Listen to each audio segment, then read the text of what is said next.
Hello guys, welcome to my channel and मैं लेकर आई हूँ फिर से माय बियास अपीयरेट का एपिसोड 2।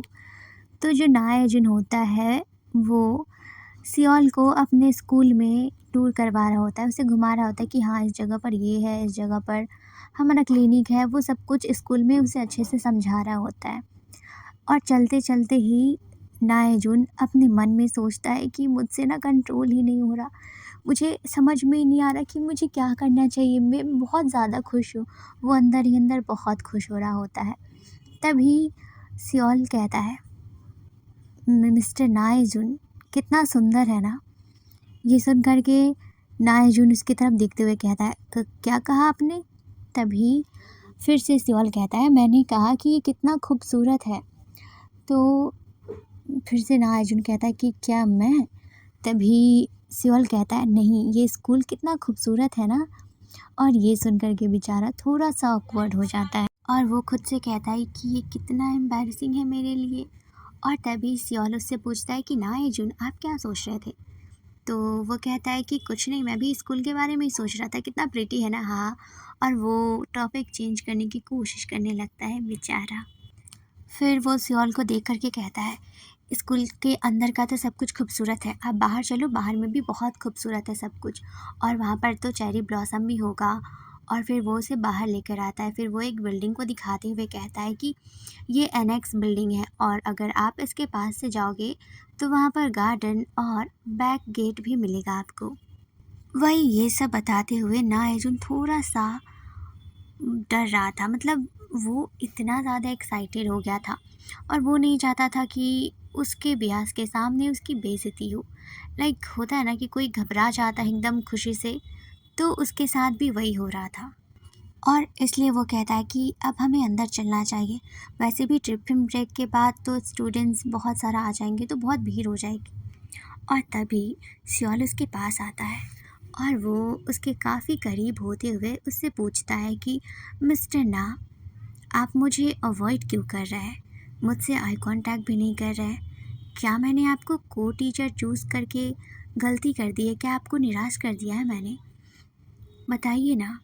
और वो इतने अपसेटली तरीके से बोलता है कि बेचारा ना को भी खुद में ही गिल्ट आने लगता है कि क्या मैंने सच में चॉइस सेल को नाराज़ कर दिया अपनी हरकतों की वजह से? क्या मैं कुछ ज़्यादा ही सख्त होने की एक्टिंग कर दी और उन्हें ऐसा लग रहा है कि मैं एक पत्थर दिल इंसान हूँ? और क्या मुझे माफ़ी मांगने के बजाय उनसे ये कहूँ कि मैं बल्कि उनका सबसे बड़ा फ़ैन हूँ और उनके लिए मैं कुछ भी कर सकता हूँ? पर फिर वो खुद को रोकते हुए कहता है, नहीं, मैं ऐसा नहीं कर सकता। मिस्टर श्योल को कभी नहीं पता चलने दूंगा कि मैं उनका सबसे बड़ा फ़ैन हूँ। और वो फाइनली पूछ लेता है कि why did you pick me? आपने मुझे ही क्यों चुना? ये सुनकर के श्योल कहता है, मैंने कहा ना कि आप मेरे टाइप के हो। तो ये सुनकर के वो कहता है, आप मजाक करना बंद कीजिए। और फिर वो अपने मन में कहता है कि मेरा हार्ट बीट सच में बहुत ज़्यादा ही तेज़ हो रहा है, वो हैंडल करना मुश्किल है मेरे लिए। और तभी सियोल कहता है कि मैं सच में मजाक नहीं कर रहा, आप मेरे टाइप को हो इसलिए मैंने आपको चूज़ किया। और आप ही वो रीज़न हो जो मैं यहाँ पर पहले इंसान हो जिससे मैं यहाँ पर मिला भी। तो मुझे लगा कि आप मेरे टाइप के भी हो और को टीचर के लिए बहुत परफेक्ट हो। और फिर फ्लैशबैक दिखाया जाता है कि कैसे ये दोनों टकराए थे और नायजुन एकदम घबराया हुआ सा था, लेकिन चॉइस वाला उसके हाथ को थामता है। वो सब याद करके बेचारा नायजुन को ब्लश आने लगता है और वो कहता है कि हाँ, मुझे भी खुशी हुई आपने मुझे को टीचर के लिए चूज़ किया तो। और तभी सियोल कहता है, अगर आप इस सब से अनकंफर्टेबल है तो आप मुझे बता देना ताकि मैं कोई और टीचर को चूज़ कर लूँ एज अ को एक्टर।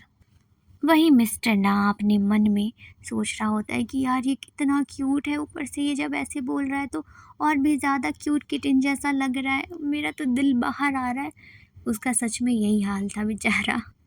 और मैं तो को टीचर बनने के लिए एकदम पागल ही हूँ, मुझे कोई रिग्रेट नहीं होने वाला। और फिर वो चेहरे पे स्माइल लाते हुए कहता है कि ठीक है, मैं आपके को टीचर बनने के लिए ओके हूँ। और तभी सियोल उसके हाथ को पकड़ते हुए कहता है, क्या सच में? वो बहुत ज़्यादा खुश लग रहा था। एंड फिर से वो अपने मन में यही सोच रहा था कि यार ये मिस्टर जो सेओल कितना ज़्यादा हैंडसम है और कितना अच्छा भी। उसके बाद मिस्टर ना स्कूल के पिछले गेट के पास जाता है और वो किसी से बात करते हुए कहता है कि हे जी क्योंग, तुम्हें पता है कि क्या हुआ है? मैं अभी पिछले वाले गेट के पास खड़ा होकर के बात कर रहा हूँ ताकि कोई बात ना सुने। पर मेरी प्रॉब्लम ये नहीं है, तुम मेरे साथ ऐसा कैसे कर सकते हो? तुम्हें आइडिया भी है कि आज मैं कितना ज़्यादा शॉक्ड हूँ? तो दूसरा शख्स जो कि किस्योंग होता है, वो उसी का कज़न रहता है। वो कहता है कि तुम किस बारे में बात कर रहे हो, मुझे कुछ भी समझ नहीं आ रहा। तो टीचर ना कहता है कि सियोल मेरे स्कूल आया है, तुम्हें पता भी है? हाँ, तुम्हें ये सब पता ही होगा लेकिन तुमने मुझे बताया भी नहीं। और मेरी दिल की धड़कनें कितनी तेज़ है बता नहीं सकता मैं तुम्हें। एटलीस्ट तुम्हें बता तो देना चाहिए ना, मुझे ऐसे झटका लग गया। तभी उसका कज़न उससे कहता है कि पर मैं तुम्हें कैसे बताता जब मुझे खुद ही नहीं पता था ये सब। पर टीचर ना कहता है कि मुझे अच्छे से पता है कि तुम्हें बहुत कुछ पता था लेकिन तुमने जानबूझकर मुझे नहीं बताया ये सब। पर उसका कज़न कहता है कि मुझे सच में नहीं पता था और ये बहुत टॉप सीक्रेट था कि मिस्टर शॉल कोई वैरायटी शो करने वाला है, तो सच में इस बारे में किसी को भी नहीं पता था। इतना ओवर रिएक्ट मत करो। और हाँ, अब जब तुम्हें तुम्हारा मिस्टर शॉल दिख ही गया है ना, प्लीज़ उसके साथ बहुत सारे फ़ोटोज़ लेना एंड उसका ऑटोग्राफ भी ले लेना ताकि बाद में तुम मुझसे रिक्वेस्ट ना करो कि जाओ मेरे लिए सियोल का ऑटोग्राफ लेकर आओ, उसके साथ फ़ोटो लेकर आओ। कुछ भी मत बोलना, अभी करना है तो वो कर लो। तभी टीचर ना कहता है, हाँ मैं कहता था तुमसे लेकिन तुमने कभी भी मेरा ये बात नहीं सुना। तुम कभी भी कोई पिक्चर लेकर नहीं आए थे मेरे लिए, तो ये सब बोलना बंद करो मुझे। और मैं सियोल को ये सब जानवा करके ऑकवर्ड फील नहीं करवाना चाहता कि मैं उसका फ़ैन हूँ एंड ये सब, तो उसे कुछ भी नहीं पता इस बारे में।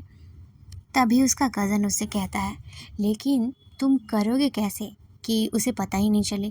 तुम्हारी हरकतों से उसे साफ पता चल जाएगा कि तुम उसके कितने बड़े फ़ैन हो। और जब मिस्टर ना ये बात बोलता है कि वो मुझे कभी भी नहीं पकड़ पाएगा इस चीज़ में, तभी पीछे से सियोल आते हुए कहता है कि किस चीज़ में नहीं पकड़ पाऊँगा। और ये सुनने के बाद तो बेचारे के हाथ से फ़ोन गिर जाता है और सियोल उस नंबर को देख लेता है जिसमें कोसियोंग भी लिखा हुआ था और वो एकदम से डर के मारे पलट जाता है। और तभी फिर से सियोल यही सवाल करता है, मैंने पकड़ लिया, तो आप बताओ? पर ये कॉल कट हो गया, आई एम सॉरी। तो एक्चुअली मैं आपको डिस्टर्ब नहीं करना चाहता था, आप अपनी लवर से बात कर रहे थे और मैं आके डिस्टर्ब कर दिया, आई एम सॉरी। वैसे मैं आप ही को ढूंढ रहा था। वो मुझे कहना ये था कि अब हम जब फिल्मिंग कर ही रहे हैं तो क्यों ना हम लोग एक दूसरे के बारे में थोड़ा और जानें। तो क्या आज रात आप मेरे साथ डिनर पे चलेंगे? और ये सुनने के बाद बेचारा मिस्टर ना का हालत अंदर ही अंदर खुशी के मारे पागल हुए जा रहा था। वो कहता है डिनर और सिर्फ हम दोनों? सच में बेचारा पागल ही हो जाएगा, इतना खुश है वो। एंड फिर से यहाँ पर सियोल उससे कहता है कि सच में कितना खूबसूरत है ना। और इस बार मिस्टर ना कहता है हाँ बिल्कुल, ये स्कूल सच में बहुत खूबसूरत है ना, बहुत प्यारा है। और फिर वो बताता है कि चेरी ब्लॉसम भी कितना खूबसूरत है ना, ये सच में बहुत सुंदर है। एंड सडनली सियोल कहता है कि मैंने आपको कहा, चेरी ब्लॉसम को नहीं। यस, आप बहुत खूबसूरत हैं मिस्टर ना। एंड मैंने कहा था ना कि आप बिल्कुल मेरे टाइप के हैं। और तभी उसके बालों में फूल आकर के गिरता है और वो चौल उसके बालों से फूल हटाने लगता है। वहीं बेचारा ना अपने मन में कहता है, my bias, you are my idol, you are my type. And episode 2 भी ख़त्म होता है। तो ये एपिसोड कैसा लगा? मुझे तो ये काफ़ी अच्छा लग रहा है। होप आप लोगों को भी अच्छा लग रहा हो या फिर मेरा एक्सप्लेन करना। एंड गाइस, मुझे पता है कि मैं अचानक से मांगा करने लगी हूँ। रीज़न, क्योंकि मैं अंदर से बहुत ज़्यादा ही फ्रस्ट्रेट हो चुकी हूँ। मुझे कुछ भी समझ नहीं आ रहा कि मुझे क्या करना चाहिए क्या नहीं। अगर मैं कोई स्टोरी पोस्ट कर रही हूँ तो उसमें भी मुझे लग रहा है कि नहीं, मैं सही नहीं कर रही हूँ। खुद पे बहुत डाउट होने लगा है ये चैनल वगैरह डिलीट होने के बाद। तो बस मुश्किल से एक ही स्टोरी पोस्ट कर पा रही हूँ।